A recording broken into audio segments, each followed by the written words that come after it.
kapangyarihan kontra kaaway upang maalis ang galit sa iyo ng mga kaaway, upang ang mga masasamang banta ay hindi matuloy at ibang tulad nito. Ang dapat mong gawin mga kapatid ay usalin sa sarili ang orasyong ito ng paulit-ulit hanggang sa makabisa.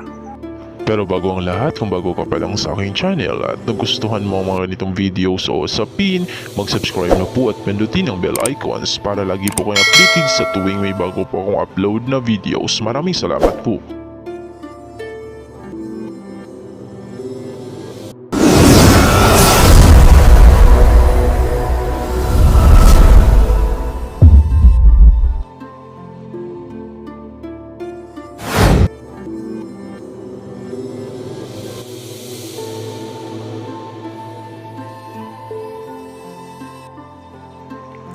Kapangyarihan kontra kaaway upang maalis ang galit sa iyo ng mga kaaway, upang ang mga masasamang banta ay hindi matuloy at iba pang tulad nito.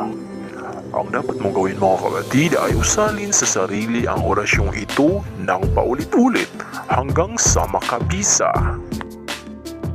At kung ito ay masaulo mo na kapatid, ay banggitin ang orasyong ito ng 25 beses na ang huling beses ay idugtong sa salitang walang kaaway ang makakalapit sa akin. Pero dapat po kapatid na gabi-gabi mo ito dasalin bago matulog. Dasalin po ito bago ka matulog.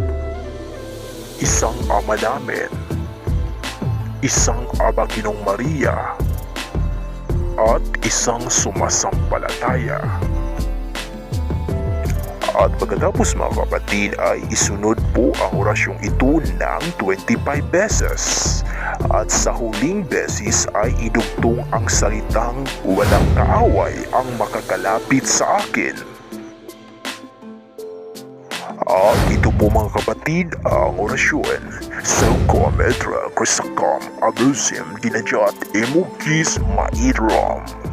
Sambitin po yan mga kapatid ng 25 beses. At sa huling beses ay idugtong ang salitang walang kaaway ang makakalapit sa akin.